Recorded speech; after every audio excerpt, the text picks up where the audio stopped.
Buenas noches, estamos en vivo desde Manantiales de Piedad. Espero que estén todos bien por allí, espero que estén todos bien del otro lado. Estamos haciendo un estudio exhaustivo del libro de Proverbios, algo que honestamente buscando muchas veces comentarios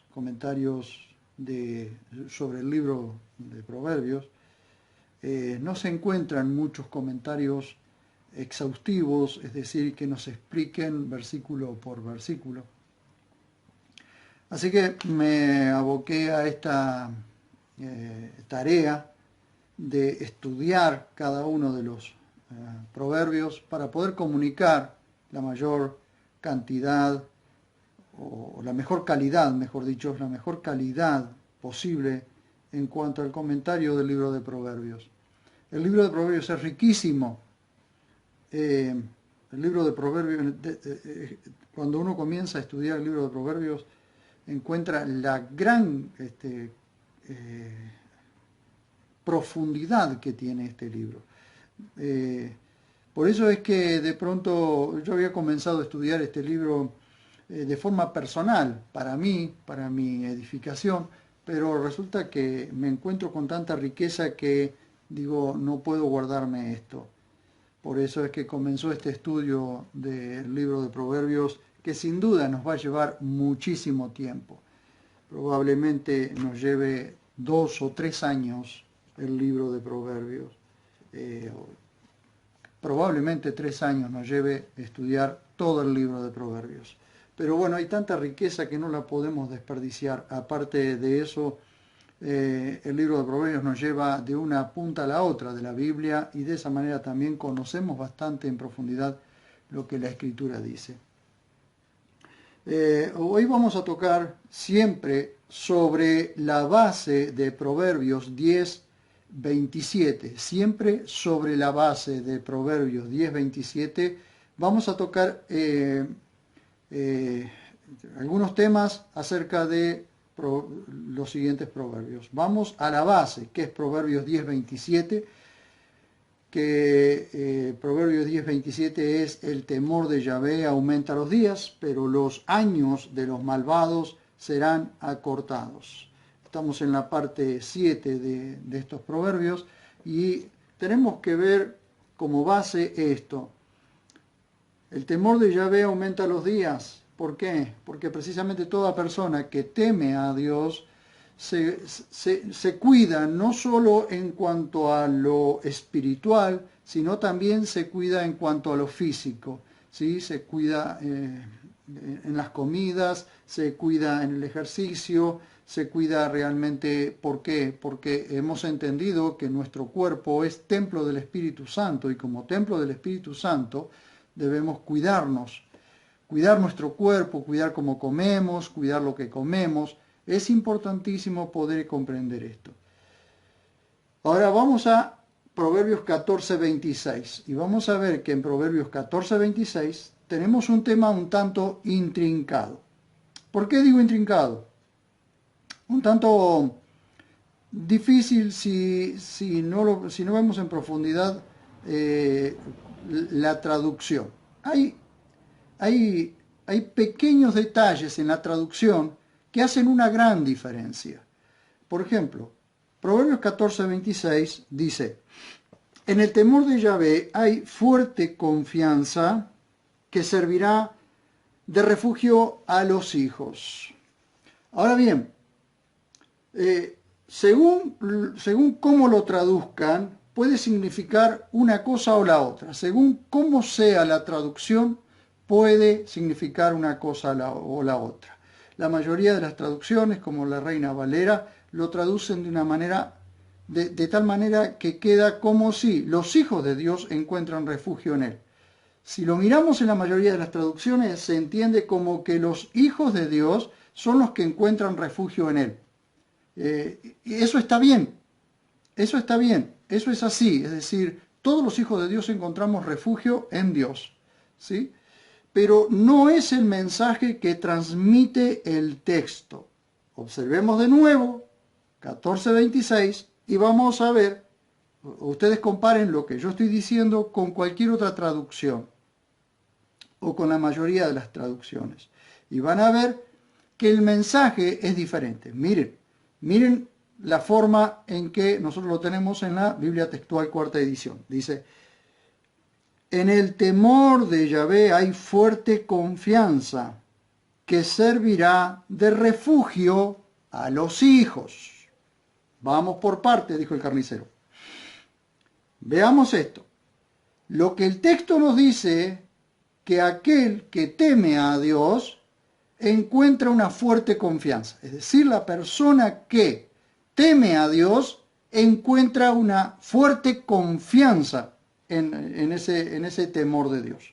La palabra miftach significa también garantía, significa esperanza, significa un refugio, significa seguridad. Entonces, temer a Dios nos brinda seguridad, nos brinda garantía, nos brinda un refugio, nos brinda una esperanza. No solo a nosotros, ¿sí? No solo a nosotros, sino también a nuestros hijos. Ese es el mensaje que este proverbio nos está dando. Lo leemos de nuevo.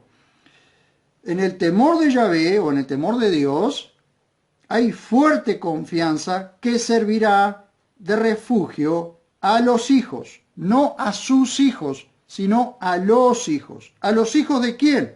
A los hijos de aquel que encuentra en el temor de Dios fuerte confianza, que encuentra en el temor de Dios refugio, que encuentra en el temor de Dios garantía.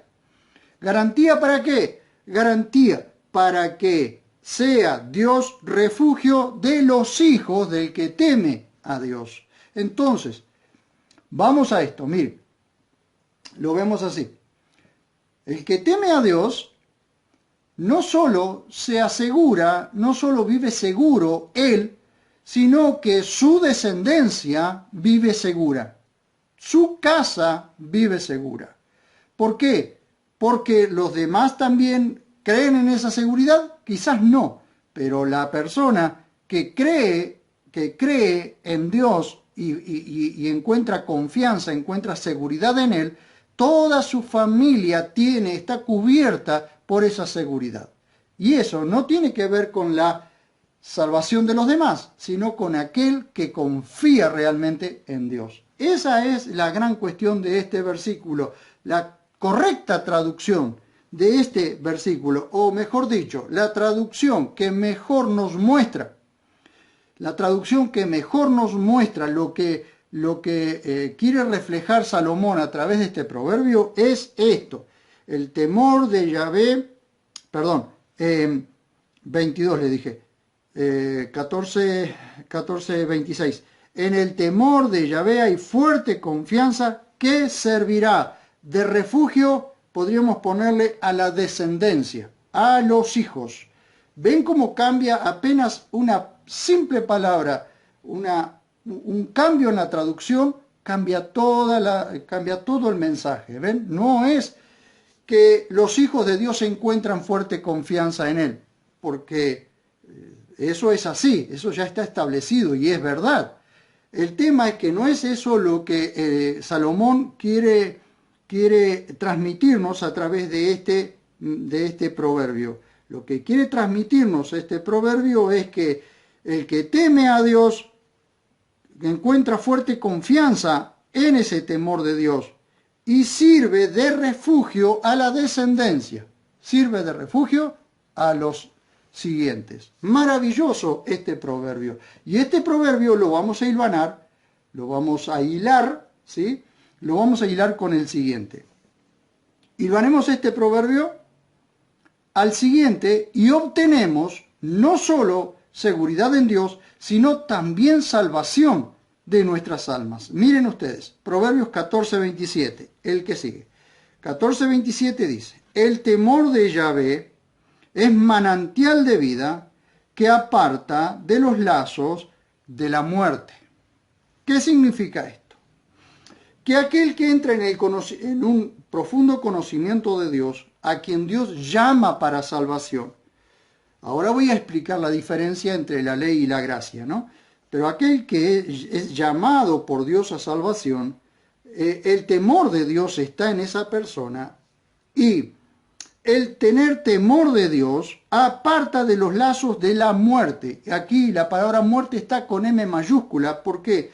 Porque acá muerte no es algo abstracto, es una persona. La muerte es una potestad del aire. La muerte es una autoridad de las tinieblas. Los lazos de la muerte son aquellos en que tiende esta potestad de la muerte, tiende para que las personas caigan en esos lazos.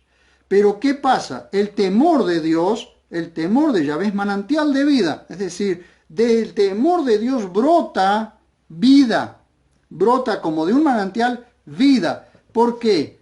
¿Qué hace ese manantial de vida? Aparta a las personas de los lazos de esta potestad de las tinieblas, de los lazos de la muerte.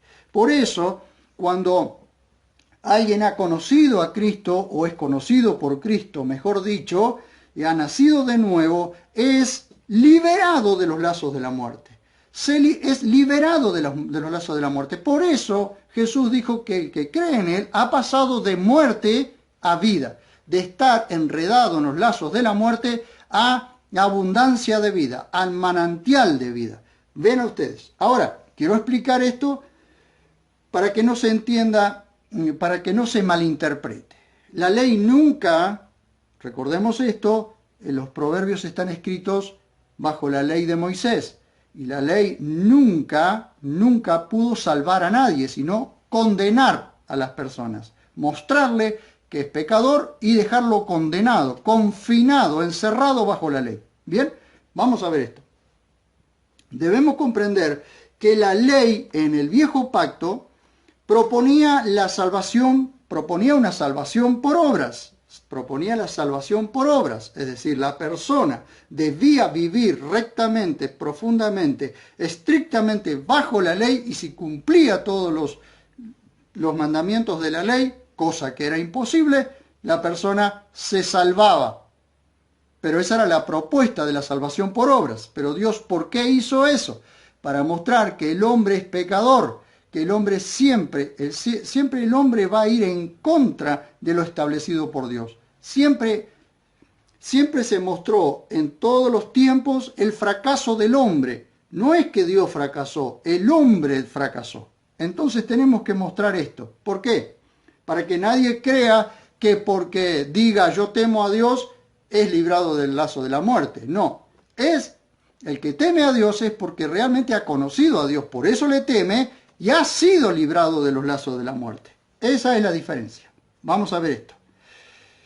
Entonces, debemos comprender que la ley en el viejo pacto proponía la salvación por obras. Y como las normas de la ley eran demasiado altas, les puedo asegurar que como son altos los cielos, o como están separados los cielos de la tierra, así está la ley de Dios para el hombre, ¿sí? Para que el hombre pueda ser salvado por medio de sus obras, cosa que es imposible porque las normas de la ley eran muy altas, demasiado altas. El estándar de Dios es muy alto, cosa que para el hombre es inalcanzable, porque el hombre es pecador y Dios es santo. Entonces Dios puede establecer las normas de la ley, y cuando las establece al hombre pecador le quedan muy altas, entonces le es imposible. Entonces, ¿qué pasa? La ley fue el ayo, el tutor. Fue como, ¿qué es un ayo?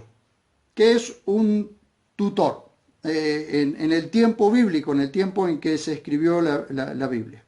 Era una persona, por lo general era un esclavo, un esclavo que acompañaba todo el tiempo, educaba y acompañaba hasta la escuela y volvía, cuidando siempre al hijo de la familia, hasta que ese hijo era mayor de edad y ya no necesitaba una niñera. Entonces, ¿qué hace? La ley, ¿qué hizo? Fue el ayo, fue el tutor, ¿sí? Que nos llevó o que nos trajo hasta el Salvador. ¿El Salvador quién es? Jesús. Y por medio de Jesús, fuimos salvos.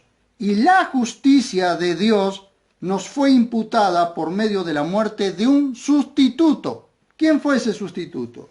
Jesús en la cruz derramando su sangre. Él fue el sustituto.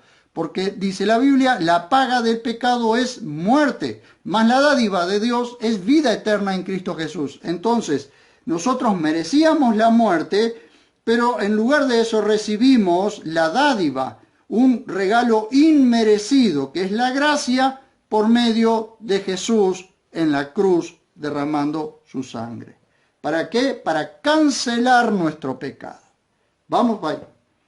Pablo expone estas verdades y les recomiendo que lean el capítulo 3 de Gálatas y lean el capítulo 6 y 7 de Romanos para poder comprender un poco mejor esto.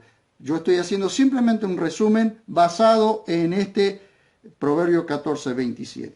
Gálatas 3, Romanos 6 y 7, allí Pablo expone estas realidades acerca de la justicia de Dios imputada a nosotros, como nosotros en el momento que Jesús moría, era crucificado en la cruz, nosotros estábamos siendo crucificados con Él.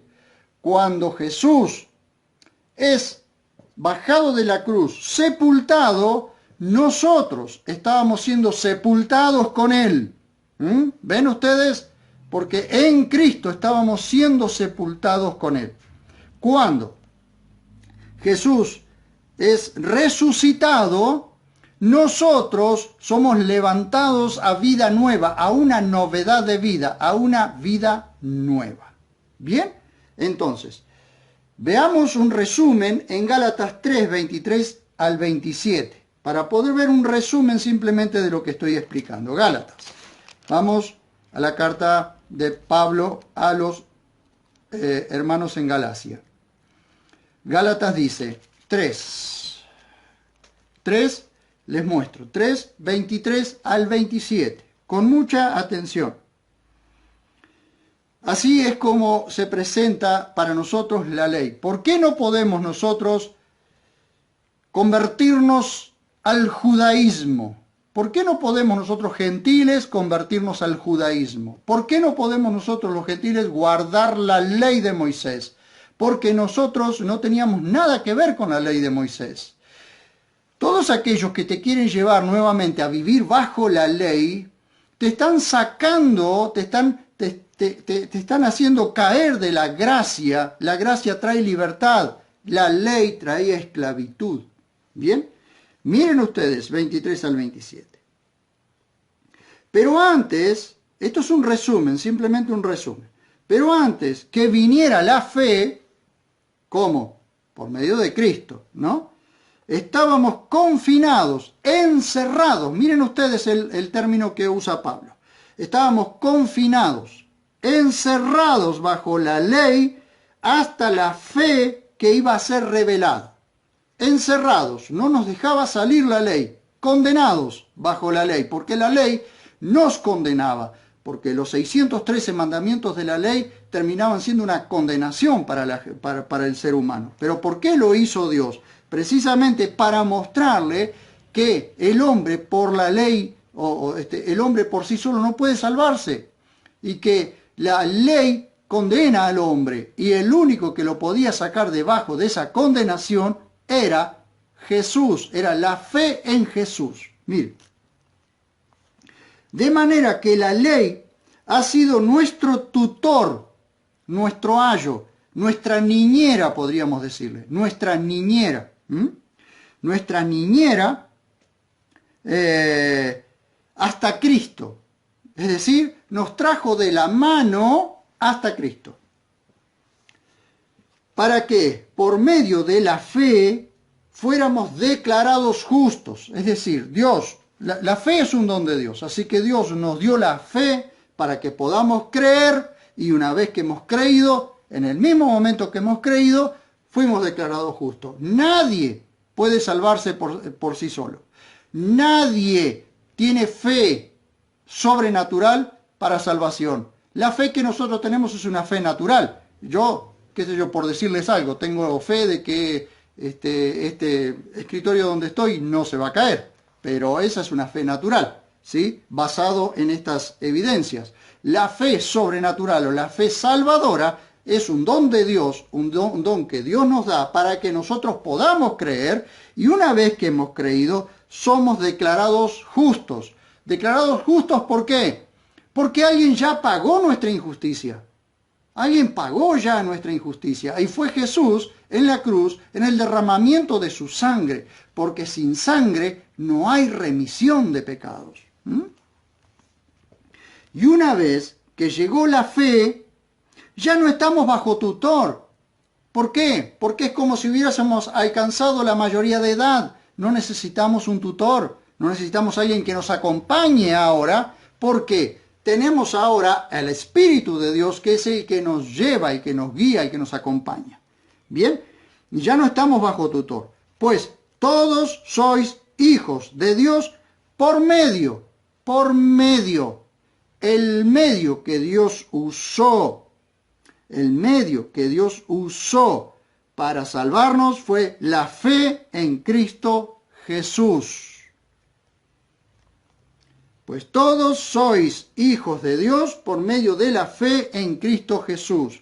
Recuerden que la carta a los Gálatas estaba siendo escrita por Pablo porque entró en una ansiedad espiritual tan grande al ver, o al escuchar, mejor dicho, que a la iglesia de Galacia habían entrado judaizantes, no verdaderos judíos, sino judaizantes, aquellos que querían arrastrar al pueblo cristiano de nuevo a la ley, a guardar la ley, a guardar las cosas de la ley.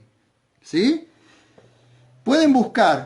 Ustedes pueden buscar, por ejemplo, en soyjudío.com, creo que es, y 613 mandamientos. Y los 613 mandamientos, esos 613 mandamientos, están basados en la ley de Moisés. Procuren leer, digamos que es bastante aburrido, pero procuren leer y se van a dar cuenta que hasta el diezmo eran cosas de la ley. Hasta el diezmo eran cosas de la ley. Si alguien quiere guardar también el diezmo, se va a dar cuenta que, como dice Jacobo, el que guarda un punto tiene que guardar toda la ley, si quiere hacer eso. Hay cosas que no están establecidas para la iglesia en Cristo. Por eso lo primero que tenemos que conocer nosotros son las cartas de Pablo. Cuando nosotros conocemos las cartas de Pablo, que son escritas a la iglesia gentil y minoritaria judía en todo el mundo, de judíos que se convierten a su Mesías, y de gentiles que creen en Jesús como su Salvador, entonces Pablo escribe las cartas y establece aquellas cosas que eran fundamentales en la ley de Moisés para el pueblo de Israel. Muchas de ellas son cumplidas en Jesús y Pablo las transmite a la iglesia. Pero fíjense ustedes, y el tema del diezmo es una discusión va a ser una discusión de toda la vida, pero la gente tiene que entender que Pablo jamás estableció para la iglesia gentil, mayormente gentil, jamás estableció los diezmos, estableció la ofrenda. Y cuando ustedes lean cómo la ofrenda estaba establecida por Pablo en Corintios, en Filipenses, van a ver ustedes realmente cómo se debe ofrendar, qué debe ofrendar, cuándo debe ofrendar y de qué forma Dios estableció la ofrenda. Esto es, dicho sea de paso, ¿no? Dice, porque todos los que fuisteis, miren ustedes, porque todos los que fuisteis bautizados en Cristo, de Cristo os revestisteis. Cuando nosotros entendemos ¿dónde está la figura? ¿Por qué nosotros nos bautizamos en agua? Porque el bautismo en agua es una representación, es un simbolismo de algo que ya pasó dentro nuestro. Si el nuevo nacimiento no pasó en nosotros, el bautismo en agua no sirve para nada porque es un simple ritual. El bautismo en agua es una de las dos ordenanzas que Jesús dejó: la cena, la cena del Señor, la cena dominical, la Santa Cena, como se le llama, y el bautismo. Entonces, ¿esto qué hace? Representa algo que pasa en el nuevo creyente. ¿Qué es lo que pasa en el nuevo creyente? Todos los que fuisteis bautizados, ¿qué significa? Sumergidos en Cristo. De Cristo os revestisteis. ¿Qué significa esto? Lo que expliqué anteriormente, que todos nosotros fuimos bautizados, y eso lo dice, por eso les recomiendo que lean capítulos 6 y 7 de Romano. Esto lo dice Pablo en el capítulo 6 de Romano, que en Cristo fuimos bautizados, en su muerte fuimos bautizados. La palabra bautismo viene de la palabra baptisma, que significa sumergidos, que significa remojados completamente, ¿sí? Entonces fuimos sumergidos en su muerte, porque cuando Cristo fue levantado, nosotros fuimos levantados a una nueva vida. Entonces dice, porque todos los que fuisteis bautizados en Cristo, de Cristo os revestisteis. ¿Sí? Cristo por dentro, Cristo por fuera. Eso es el bautismo. Ahora, ¿qué sucede? Aquí es donde nosotros debemos comprender lo que Jesús hizo en él. ¿Qué hizo Jesús en él? Verso 28. No hay judío ni griego. En Cristo estamos hablando, ¿eh? No hay judío ni griego. No hay esclavo ni libre. No hay varón ni hembra. Porque todos vosotros sois uno en Cristo Jesús.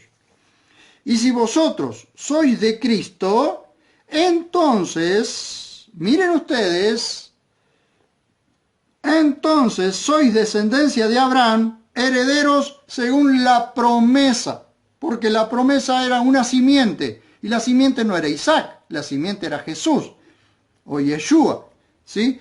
La simiente era Jesús, aquel que habría de venir. Entonces el verdadero descendiente de Abraham es aquel que es de Cristo.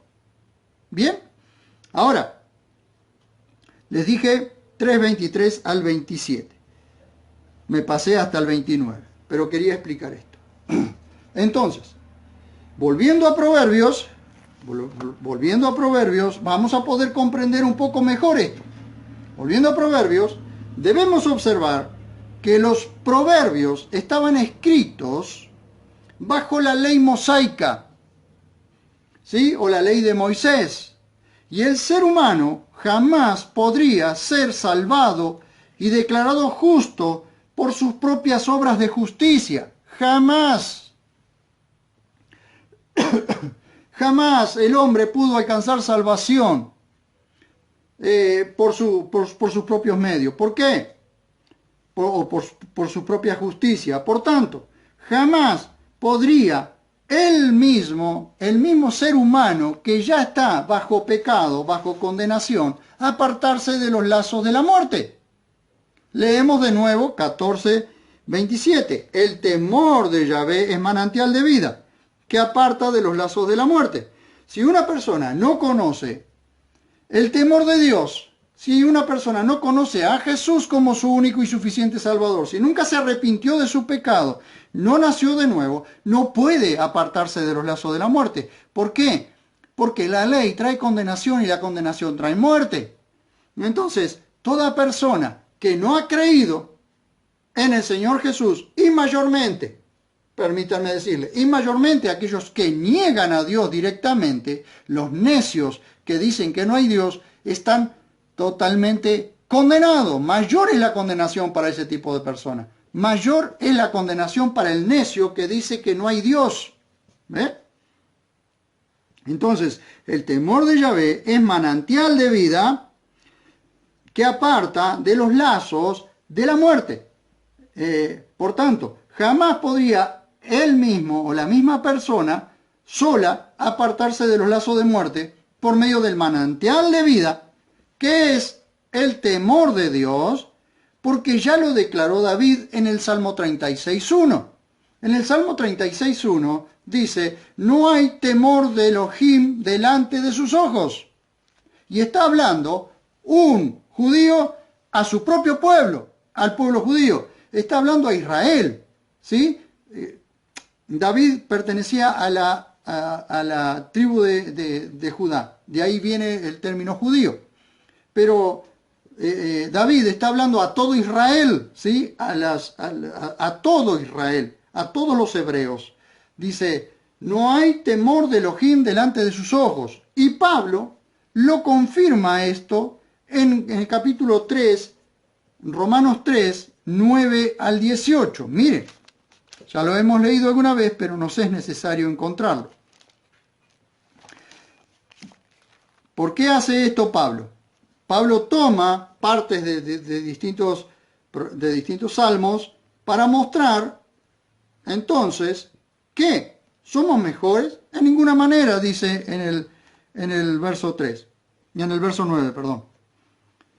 Somos mejores en ninguna manera, pues tanto a judíos como a griegos, o judíos y gentiles, se nos acusó de antemano de estar todos bajo pecado. Todos bajo pecado. Como está escrito. Miren ustedes esto es importante entender. Pablo, un erudito en la ley de Moisés, a los 20 años, por lo menos a los 20 años, Pablo se había memorizado los 5 primeros libros de la ley, lo que nosotros llamamos Pentateuco, que se llama la ley de Moisés o la Torá.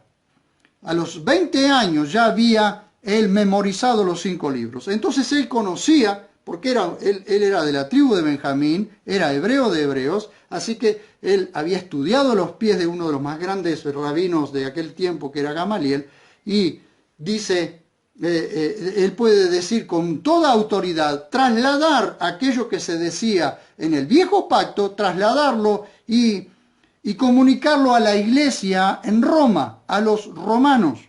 ¿Por qué puede decirlo esto con tanta autoridad? Porque conocía la ley y sabía que esto lo hablaba no solo de su pueblo, del pueblo hebreo, sino que lo hablaba de todo el mundo. Entonces dice, pues tanto a judíos como a griegos se nos acusó, dice, de estar todos bajo pecado, como está escrito. No hay justo ni aun uno. No hay quien entienda. No hay quien busque a Dios. Todos se desviaron, a una se corrompieron. Todos se desviaron, a una se corrompieron. Esto significa, todos es todos. No queda uno afuera, ni judíos ni gentiles. Yo soy gentil, todos aquí, el que no es judío es gentil. Son 2 grupos. Entonces, no hay quien entienda, no hay quien busque a Dios. Nadie puede decir yo buscaba a Dios, porque el hombre por sí solo no busca a Dios. Dios busca al hombre. De hecho, Dios buscó al hombre en la cruz del Calvario. Todos se desviaron, a una se corrompieron. No hay quien haga lo bueno, ni siquiera uno. Fíjense la condenación que pesaba sobre toda la humanidad si no hubiese sido por Cristo en la cruz del Calvario. No hay quien haga lo bueno, ni siquiera uno. Sepulcro abierto es su garganta. ¿Sí? ¿Por qué? Porque brota olor a muerte, olor de muerto por la garganta. Con sus lenguas se engañaban. Veneno de áspides hay bajo sus labios, el veneno de la víbora más mortal sobre la tierra. ¿Sí? Su boca está llena de maldición y de amargura. Veloces son sus pies para derramar sangre. Destrucción y miseria hay en sus caminos. No conocieron camino de paz. No hay temor de Dios delante de sus ojos. ¿De dónde tomó esto? Del libro de los Salmos tomó Pablo estas palabras. Entonces, David dice, en el Salmo 36:1, no hay temor de Elohim delante de sus ojos. Y Pablo dice, no hay temor de Dios delante de sus ojos. Pablo confirma lo que David había dicho en la antigüedad. Entonces, la ley, toda persona que te quiera poner bajo la ley de Moisés, está pecando y haciéndote pecar. ¿Por qué? Porque nosotros, los gentiles, aquellos que no somos judíos, no estábamos, ni conocíamos, ni sabíamos, ni estábamos cerca de la ciudadanía de Israel, ni bajo la ley, ni de las promesas. Éramos ajenos a eso, estábamos enajenados de eso. Entonces no pueden las personas ahora, los supuestos líderes evangélicos o los supuestos líderes religiosos, llevarte de nuevo a la ley cuando Cristo ya te hizo libre. ¿Qué es lo que tenés que conocer vos en plenitud? Aquello que Pablo te escribió a vos como iglesia de Cristo, ¿sí? Las cartas de Pablo. Entendiendo las cartas de Pablo, luego podés ir al viejo pacto y ver entonces de una manera diferente lo que Moisés dice en la ley, ¿sí? No podemos ir de nuevo a la ley. El judaizante te quiere meter bajo la ley de Moisés para que niegues a Cristo, que no es lo mismo que judío mesiánico. El judaizante, el judío mesiánico, ¿qué hace? Predica a otros judíos acerca del Mesías, de su Mesías. Jesús no es nuestro Mesías, es el Mesías de Israel, no es el Mesías de los gentiles.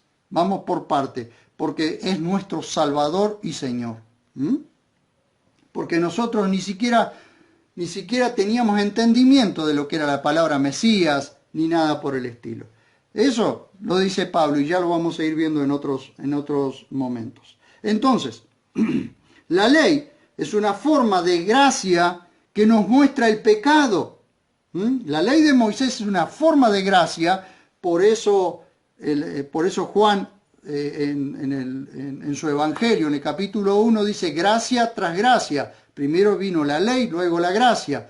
Gracia tras gracia.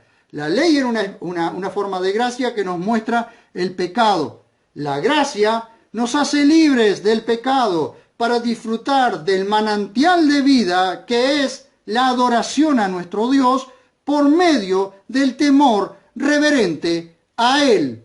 Amén. Ahí está la cuestión. Todo el que está en Cristo es libre, porque la ley condenaba a las personas. La ley no te iba a salvar, porque la ley no podía salvarte. La ley era espiritual, era buena, pero condenaba a las personas. ¿Y para qué? Confinados bajo la ley, nos dejó encerrados para que cuando viniera la salvación por Cristo, cuando creyéramos en Cristo, fuéramos libres de la ley y del pecado. Y ahora somos libres del pecado y de la ley. Somos libres de la muerte, porque ya no hay condenación para los que están en Cristo Jesús. Y la ley traía maldición, pero Cristo llevó la maldición de la ley, por tanto no hay maldición sobre nosotros, ninguna maldición. Cuando alguien quiere decirte que las maldiciones generacionales, vos tenés que confesar las maldiciones generacionales, mentira. Eso es una pavada. Porque el que viene a Cristo y conoce a Cristo, las maldiciones se cortaron en el mismo momento que vos fuiste salvo. De ahí para adelante no hay maldiciones ni en vos ni en tus generaciones, a menos que sean desobedientes a Dios. No hablo de salvación para aquellos que vienen. ¿Bien? Eso hace la diferencia. Ahora bien, entonces, ¿cómo sabemos nosotros que tememos a Dios? Bueno, precisamente porque conocemos a Dios, porque conocemos su soberanía, conocemos que Él es soberano, conocemos que Él es el hacedor de los cielos, la tierra, el creador de los cielos, la tierra y del mar y de todo lo que en ellos hay. Porque todo aquel que confía en Dios tiene temor de Dios, es decir, un temor reverente, un temor que lo lleva a la adoración, no al miedo. No es lo mismo la gente que estaba frente al monte Sinaí, que temblaban de miedo, que quedaban postrados, que estaban postrados de miedo delante del monte Sinaí, a nosotros, que nosotros nos acercamos a Dios en adoración, en alabanza. ¿Por qué amamos a Dios? Porque Él nos amó primero. ¿Por qué tememos a Dios? Porque Él puso su amor en nuestros corazones, Él derramó su amor en nuestros corazones.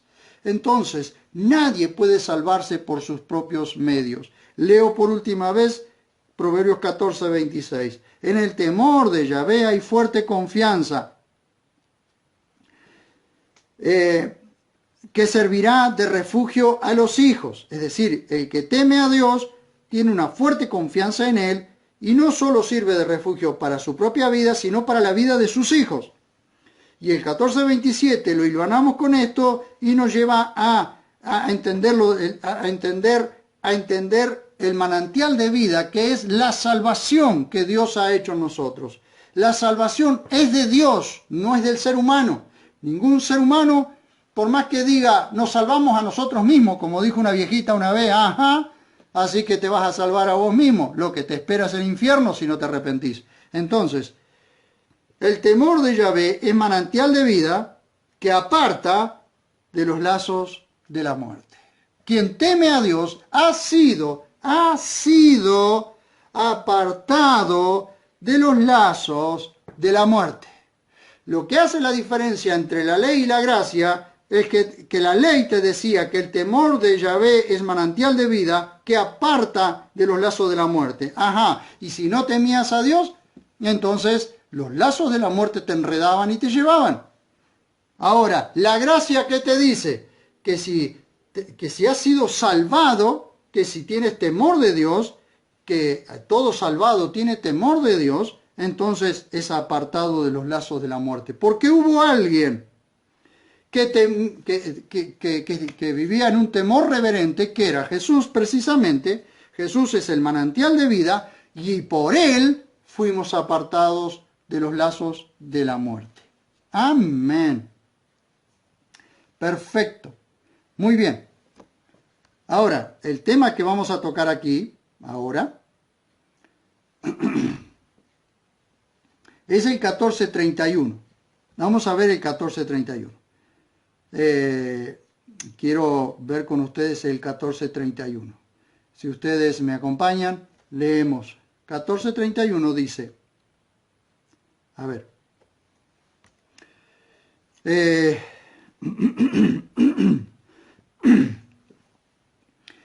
el que oprime al menesteroso afrenta a su hacedor, pero lo honra quien se apiada del pobre. Acá quiero hacer esta simple aclaración, no sé si voy a poder terminar hoy, pero vamos a ver. Vamos al siguiente proverbio, 14:31, y vamos a ver allí que en este caso el nombre personal del Elohim de Israel, Yahvé, como lo venimos estudiando, no aparece como tal, pero aparece en su virtud de hacedor. Aparece en su virtud de hacedor. No es que Dios empobreció al pobre y enriqueció al rico. No se malinterprete. Dice, el que oprime al menesteroso afrenta a su hacedor, para no malinterpretarlo, como si el hacedor hubiese hecho al menesteroso. Un menesteroso es un indigente, menos que pobre, ¿sí? Pero lo honra quien se apiada del pobre. No es que Dios empobreció al pobre y enriqueció al rico. Vamos aclarando el panorama. Sino que tanto al uno como al otro los hizo de un mismo linaje. Dios no hizo ricos y pobres. Dios no hizo ricos y pobres. Dejemos claro esto. ¿Por qué?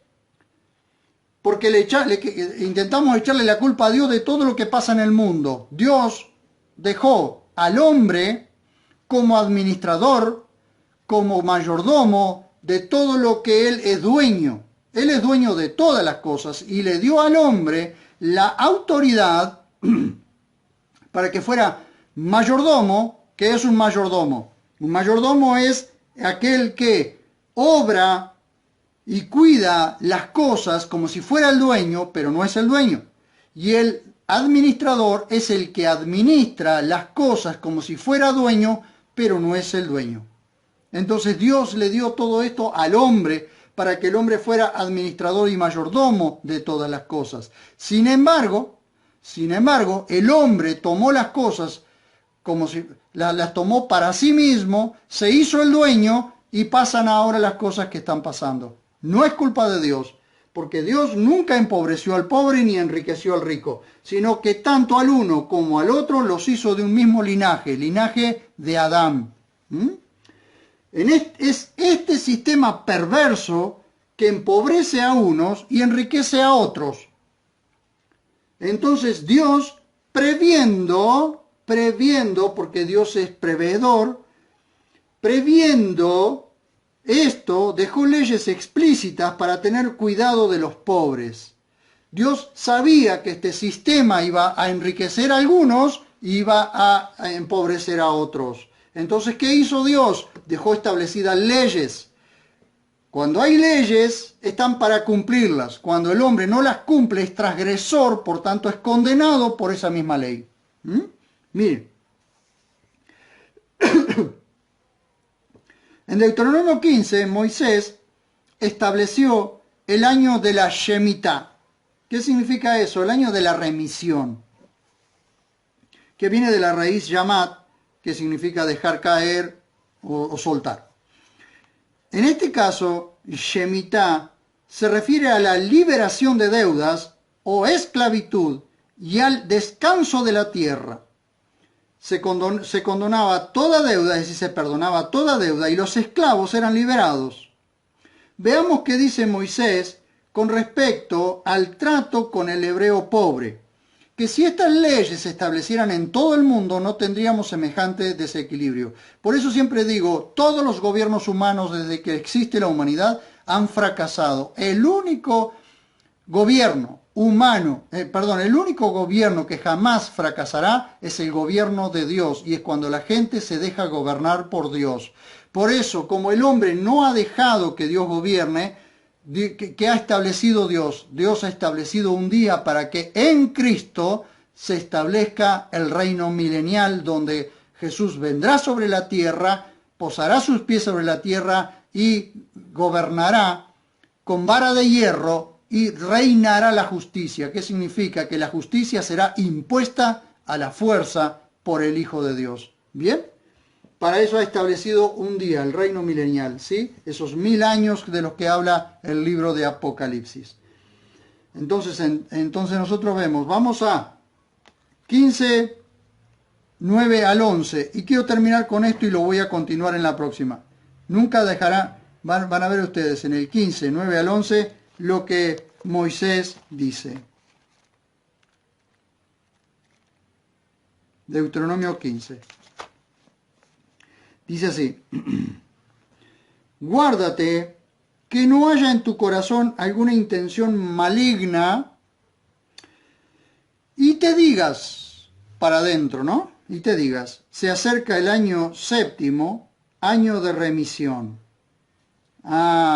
Se está acercando el año séptimo porque cada 7 años había que dejar libres a los esclavos, había que condonar las deudas, y los esclavos tenían que ser liberados y dejar descansar la tierra. Por un año dejar descansar la tierra.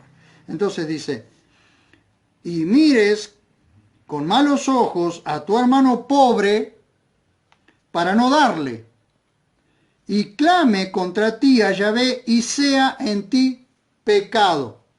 Y van en esto con lo que dijimos en Proverbios. Miren, el que oprime al menesteroso afrenta a su hacedor, es decir, avergüenza a su hacedor, pero lo honra quien se apiada del pobre.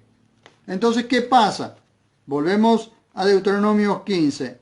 Dice, y mires con malos ojos a tu hermano pobre para no darle, y clame contra ti, el hermano pobre clame contra ti a Yahvé, y sea en ti pecado. Se le imputaría pecado a aquel que no quisiera dar al pobre, si ese pobre clamaba a su Dios. ¿Ve?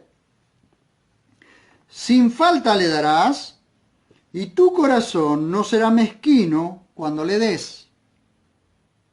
Porque a causa de esto, Yahvé tu Elohim, es decir, miren ustedes donde hay una promesa aquí, y esta promesa no viene por dar el diezmo, esta promesa viene por acordarse del pobre.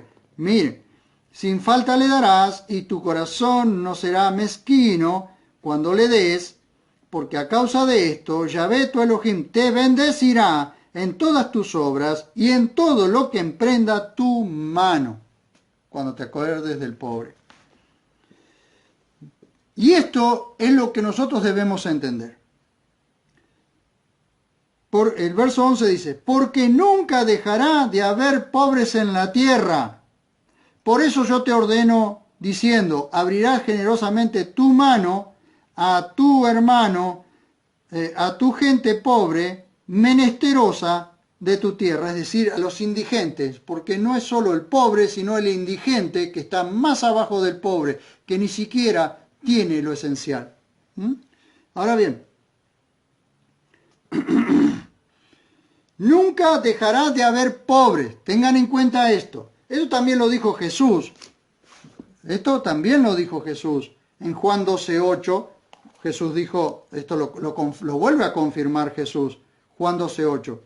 Miren, dice así.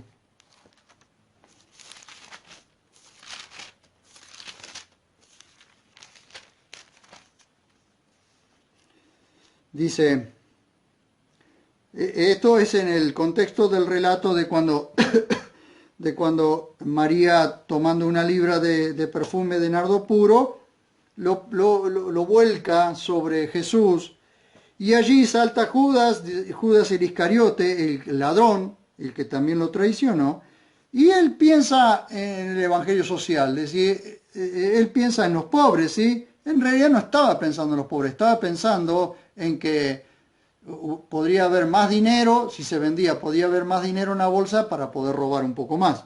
Esa era la cuestión. Dice, ¿por qué no fue vendido este perfume por 300 denarios y dado a los pobres?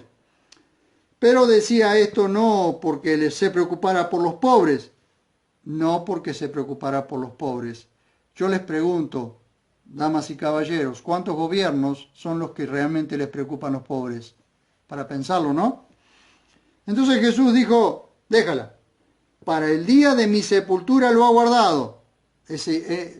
¿Saben qué? María estuvo guardando ese perfume, quizás ni sabía para cuándo, era para una ocasión especial, nunca supo hasta ese momento que ese era el momento y la ocasión especial para la cual había guardado un perfume tan caro como ese, para derramarlo sobre Jesús, anticipando su sepultura.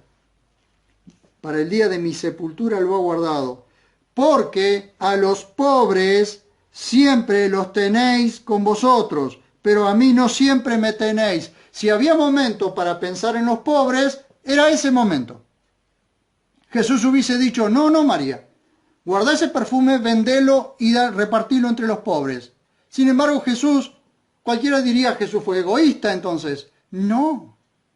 Jesús indicó que todo ese tiempo María había estado guardando y quizás viendo el corazón de María, que se preguntaba tantas veces, ¿lo uso ahora o lo sigo guardando para una ocasión especial? ¿Para cuándo lo tengo que guardar? Y María se preguntaba dentro suyo, ¿para cuándo lo tengo que guardar? Pero llegó el momento en que el Salvador estaba allí, su Mesías estaba en aquel lugar, su Salvador estaba en aquel lugar, y encontró que ese momento era el justo para el cual había estado guardando este perfume. Y Jesús dijo, a mí no me van a tener siempre. Este es el momento que estaba preparado para ese perfume. A los pobres siempre los van a tener. Cuando salgan de acá, vayan y acuérdense de nuevo de los pobres, pero en este momento es para mí. Este momento ha sido guardado para mí. Jesús podría haber en ese momento haberse acordado de los pobres. Claro que sí, pero no era el momento. Ahora, fíjense ustedes esto. También ustedes lo tienen en Mateo 26:11 y en Marcos 14:7. En Levítico 25 están establecidos el reposo de la tierra y el jubileo o año de la liberación. ¿Precisamente para qué? Para tener cuidado de los pobres. Ahora, los gobiernos usan siempre a los pobres y a los sectores más vulnerables como trampolines para sus campañas políticas. Siempre usan al sector más pobre para sus campañas políticas. Y los pobres siempre caen en sus trampas, en sus artimañas tramposas.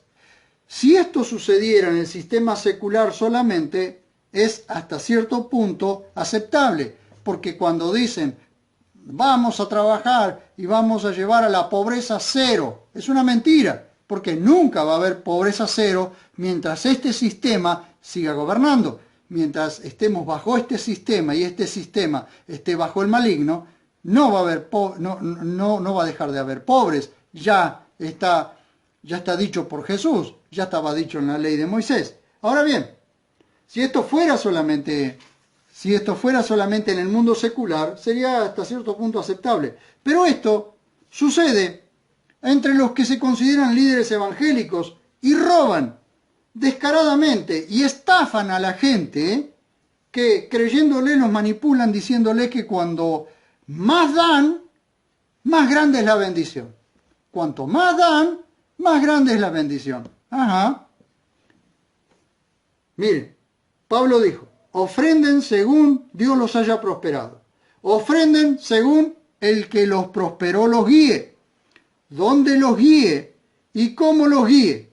Pero no se dejen envolver por los manipuladores artificiosos que emplean la palabra de Dios para seducirlos. Hay muchos a los que no les importa la gente, por más que se digan líderes evangélicos, líderes religiosos, no les importa la gente, no les importa la gente, les importan ellos nada más. Tienen la fe como fuente de ganancia, ¿sí? Tienen la fe como una fuente de dinero, ¿sí? Cuidado con eso.